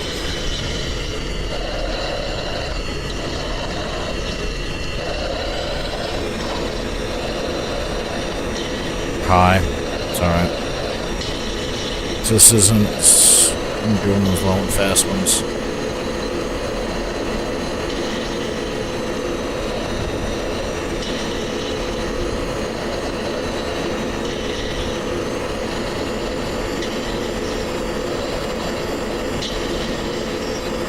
So you're just giving it a little power and you want to flare it about the same speed you're descending, right? Give it a little bit of a float, a little bit, right?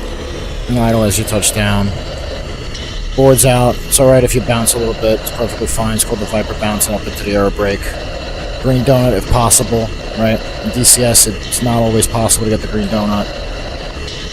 DCS, honestly, don't worry about air brake. If they're not, they didn't give you a effective jet, so they let the nose slam down there. Perfectly fine. Because it's the way they implemented everything is not realistic. It's wrong, unfortunately. But the weight on wheels I'm referring to. So going down to taxiway Alpha 1.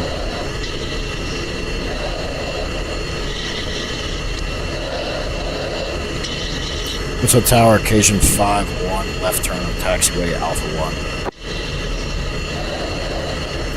So tower, occasion 5-1, clear the runway. Cajun 5-1, contact ground. Switch to 273-525. Push ground on 273-525, occasion 5-1, see it. Alright. Heat off. IFF, standby. Mode 4, hold. Landing lights. Canopy, unlocked. Gesture controls, safe. Turn off all our sensor power switches, hard points, fire control radar, radar off, turn the oxygen off, turn the anti-ice off. Alright. Reset master caution. Turn channel 2, which is ground. I'm going to take a picture of the test page so I know how long I was up for. Alright. Mustang 2-1, contact tower for takeoff. Switch to 9230.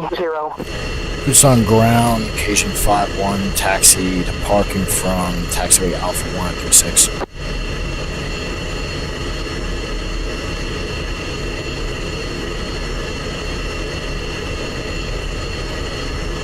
Cajun 5-1, taxi to the ramp. Welcome back. Occasion 5.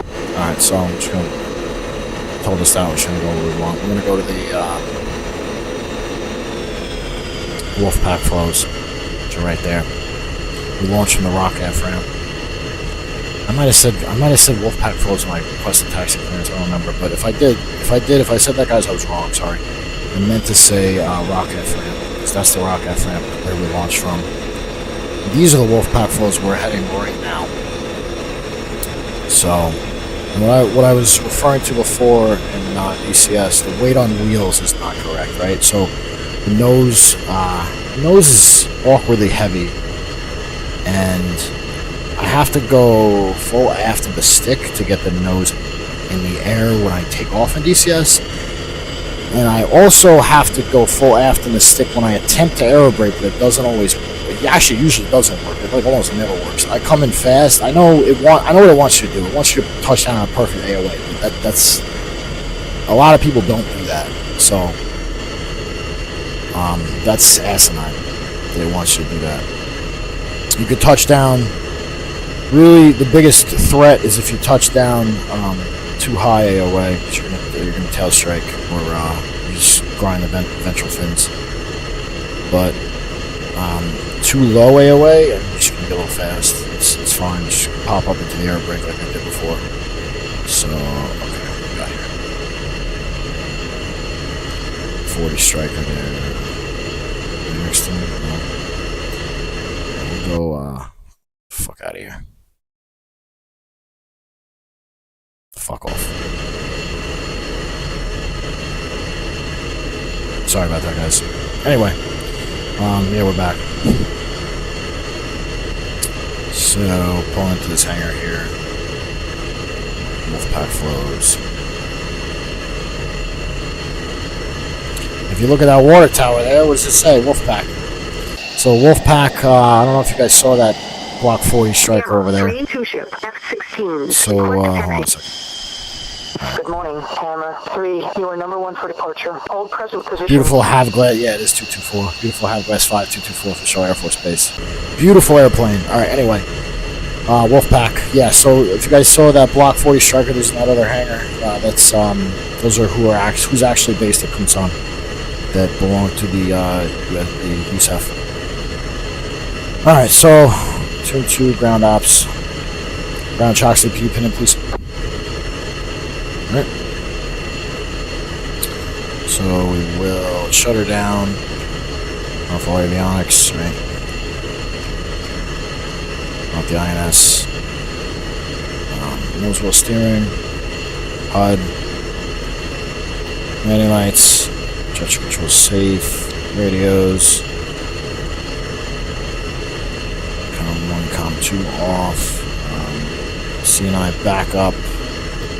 Exterior lighting control panel off, right? Steady, off, anti-collision, the IFF standby, engine feed on, alright, everything is good, securing throttle,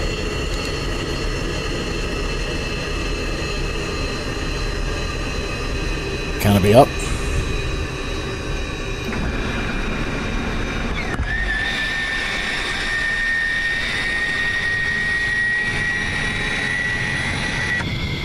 Alright, as soon as she drops below 25, we'll shut the power down and get out of the jet. We're home safe, friends. Mission fucking accomplished, huh? Huh? Yeah. Mission fucking accomplished. Hold on a second. Oil pressure light, it's fine. Alright, cool. 20. Alright, bet. Off. Step out. Alright, and there you have it. 224, back at Kunsan. Very nice. Let's go debrief.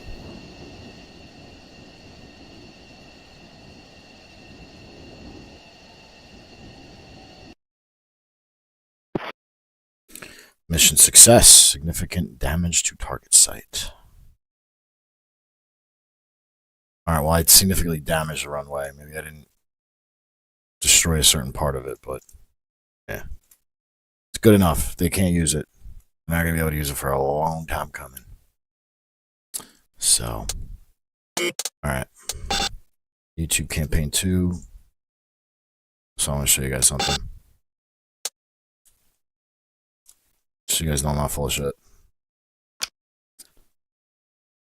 So let's save it again. CVN here. That's the carrier. So what is this?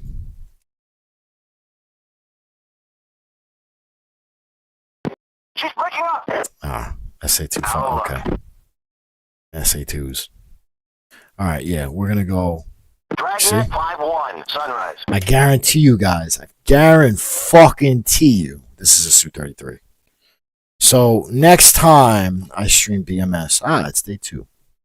Next time I stream BMS, fellas, we are going to, let's stop it so the clock doesn't continue.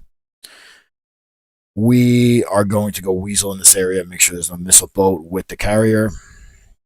If there is a missile boat, we're going to take her out via harms. Or we'll take out her launch capabilities via harms. And then, fellas, we're going to go back as a flight of 4.